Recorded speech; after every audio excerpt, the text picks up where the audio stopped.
Hey all, and welcome back to Fuzzy's Actually Gaming and the Day 2 diary update for the Lightning Strike Raider. Before I carry on, I thought since everyone else had cat cam, as you can see over my shoulder, there's always a cat on one of these chairs, but I'm too tight to buy an extra camera and put it on there. So yeah, just thought I'd point that out, cat cam over there. So, how's the build going? Now, originally I wasn't planning to play much today because I had some plans for the day. They ended up not happening. So my wife went to stay with her mother for the night, stayed over, which is great. It means I get to play. So I've literally grinded all day today and the results have been absolutely awesome. So there's going to be a map showcase at the end of the video. Now this is the second time I've recorded this video because I didn't have my headphones on and didn't realize I had loads of noise in the background. I had MBX Extreme stream on, I had music on as well, and then there's me talking over it, so it's just an absolute nightmare. So the map showcase, I'll show the map. It's up on the screen now, but obviously I can't show the audio of me talking through the map because you'll get MB Extreme and you'll get various music as well. So I'll just play some music over the map showcase. But if we have a look at let's look at the Atlas tree first. So I've got to 102 map completion, got my first 2 void stones, got 4 favored slots unlocked. In terms of the tree, I've taken map nodes, expedition, I've done essences, I've taken strong boxes, and I've taken altars. And I've taken a couple of nodes here just because rare monsters are more likely to drop higher maps. Or, well, the only ones that can drop higher maps. So I've taken these nodes just to help with map sustain until I get like a massive pile of maps. I've taken the Exarch influenced pack size here because I'm going to farm Exarch influence for now. And then I've taken maps can't be modified by fragments, and then you get more base chance at extra content. And as it turns out, I get delirium spawn quite a lot because I've blocked nearly everything else. I get expedition quite a lot and harvest quite a lot, so it's actually working really well. In terms of the character level, I'm level 92. I've died. That's the wrong one. I've died 28 times. And 4 of those, which will be footage showing, were to Exarch because I'm terrible at trying to dodge the ball phase, so I don't plan on ever doing that fight again. Now I've done the tutorial version, that's it. Same with Eater Wells. I don't enjoy boss fights. I don't mind doing like Guardian maps and stuff, but I don't enjoy bossing overall. So this character is just to map. So now we've covered the Atlas tree off, let's look at the gear and I'll explain kind of how I've come across all the gear. Actually, let's look at the currency stash first. Let me just dump all of this. Don't know what I'm doing with these clusters yet because I haven't looked at them. So I'll pull that out of there. So currency-wise, got 3x, 131 cows, and then tons of other currencies. Basically, all of my gear has been funded by finding a brother's stash in a stacked deck. And I've always opened stacked decks. I've never sold them. And most of the time it turns out to be the wrong decision. This time got lucky, got a 5x div card, traded that in, and then I've made a few extra purchases. So we'll go through the gear. Most of it has changed from last time, including the ring. I said, you know, shoot me if I'm still using that ring. So let's go through step by step. Claw is the same. This was crafted with essences.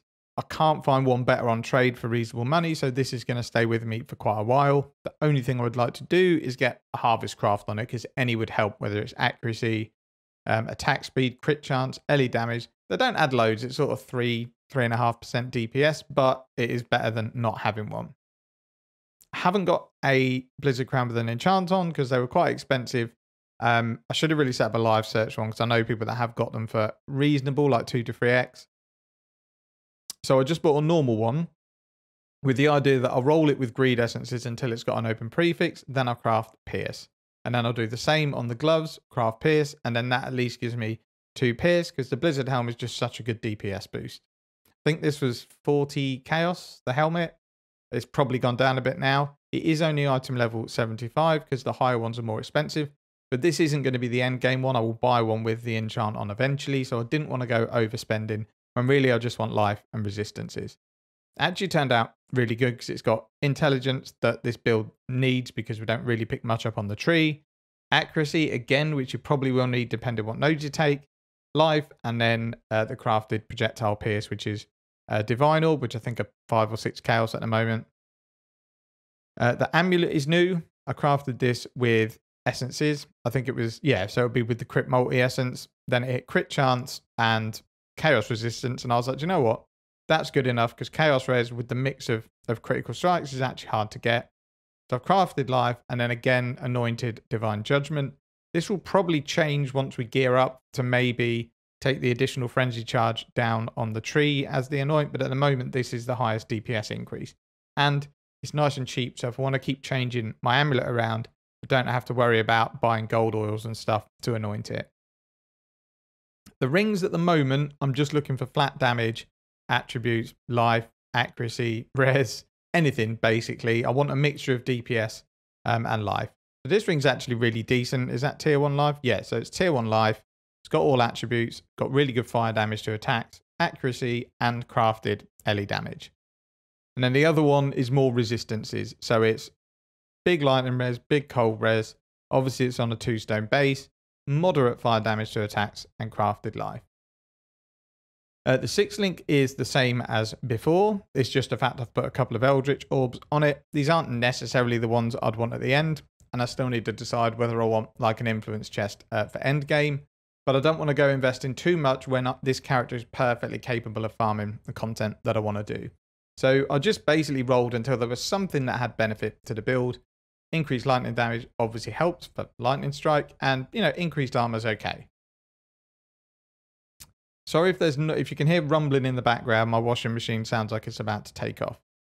So the gloves, I managed to hit +1 strike by rolling the Eldritch Embers, and then we've also managed to hit suppress spell damage. Now these are both the lowest roll, but for now that's absolutely fine. It's all I need. So again, once I had those implicits, I've then crafted using Essence of Greed to get life, and then just waited until I got a decent pair of gloves that I could craft Pierce on again. The Stygian Visor bought the base for 4 Chaos, and then I crafted these with Hatred Essences, so that's cold resistance. I had like 30 Shrieking Essences of Hatred, so I just rolled these until I hit something decent. What I actually hit, because this isn't a no item, this had mana on it as well. And then I looked at the item, and there were 3 mods that don't really do anything for us. Mana, Energy Shield, and Stun and Block Recovery, although that technically does. So I rolled an annul on it with a 50-50 chance of getting rid of something that we can then craft something that actually helps the build. We got rid of the mana, crafted LE damage with attacks. The boots, I crafted these as well. Again, it was just with, I believe this was with movement speed essences, I think. Does it tell you? Let's have a look.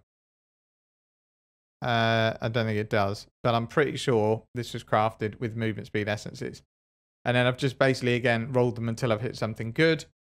This didn't have life on it, but it had 2 big resistances, increased armor and evasion, and obviously, because it's boots, you can craft up to 70 life. So that's what I've done. The jewel is just one that I found. It's got good lightning damage, life, and like 24% chance to avoid being poisoned. And then the shield is one I rolled with Harvest. Anytime I get a fire, lightning, or cold beast in Harvest, or plot in Harvest, I'm sticking shields in there because they've got a really good chance to roll elemental ailments. The reason I kept this one is because of the life and evasion hybrid. I can then craft life, and it's almost 100 life on the shield. And that's it for the gear. The only other thing I've spent money on is a Awakened LE damage with attacks gem, because it's probably the gem that gives us the biggest bang for our buck, because once you get it to 5, you're immune to reflected damage from, I believe it's only this skill. So you do still need to watch out, because you might have something like Whirling Blades, and when you're doing tons of damage, like you've got loads of LE damage on your gear, your Whirling Blades can still cause a bit of damage with Reflect. So that's what we've got here. And that's it. That's all I've purchased. The rest of the gems, I think they've just leveled up. But I ended up with a ton of Gem Cutters Prisms from Sentinel. So I've put these on most of the items. And then I still need to get some on here. The only other upgrade I want to make is at some point I'll get rid of Added Cold and I'll get Awakened Lightning damage. I've re-rolled my flasks. So we've got, basically my flasks are good to go. They're really good. So I'm ready to kind of get some crafts on these to make them proc when they get to full, so then I don't have to worry about pressing flasks. So it's a armor flask with increased armor, increased effect of, also reduced effect of curses, and gain 6 charges when hit. This flask I think is really good. Evasion on the Jade flask, critical strike chance on the Quicksilver flask, and I've gone for just a normal life flask rather than instant, because we get so much leech and life on hit. When you get your instant flasks that are like 800, it's really not even that noticeable. So I'd rather have something that recovers more. That's the reasoning for that. It might be wrong, I don't know, but it's kind of what I've gone with. So that covers off the gear. We've gone through the skill tree. The only thing really left, I'll just quickly talk about the league, the changes GGG have made to try and balance the rare monsters, and it feels a lot better.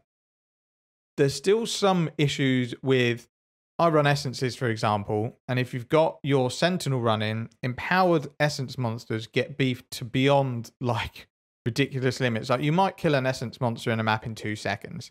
When they get empowered, it can be like 20, 30, 40, or with the right combination of mods, unkillable. So I need to think about whether I want to run essences, and I really do because they're so good for crafting and for selling. But you kind of need to make sure you don't empower anything in the map and use a Sentinel until your essences are down, or you have to then come back to it, and that's just a massive waste of time. The actual Sentinel mechanic, I'm absolutely loving it. And now I've sort of figured out, because this build's really quick, that you've got to wait for your Sentinel to empower stuff. You can't just go blitzing through the map because you're probably not going to empower any enemies. So it's a bit risky because sometimes you hang around trying to empower as many enemies as you can. But the rewards have been really good. I've had a really good mixture of like expedition reroll currency, simulacrum splinters, breach splinters, like loads of good stuff that once they're stacked up, you know, into whole fragments, they're going to be worth money. Other than that, the way I'm running at the moment is still just Grace. So yeah, 23,000 evasion without flasks and only 600 armor. If we put flasks on, we are 4.5k armor, 35k evasion. I do have a determination. So when things, because I've got quite decent DPS, if there's a map that looks really tricky but doesn't have extra monster life on, I'll turn anger off and I'll put determination on. But I've not died that much with just Grace. I'm sure when I start choosing stuff more, I'm going to need to find a way to work determination in. But at the moment, I feel fine. I'm like level 92. I don't feel like I'm dying enough that I won't get to 93 or 94. So for now, I'm just going to stick as it is. So that's it for this update. I know these are really waffly, but I kind of record them when I finish my play session. So because I just want to get the info out to you guys and gals as quickly as possible. So as I said, I'll run the map showcase now. It did have commentary. As I said, I can't show it because I forgot to turn all my other audio off. So nothing left to say other than thank you very much for watching. Take care and see you in the next video. There is one more thing. POB is in the description below. Take care.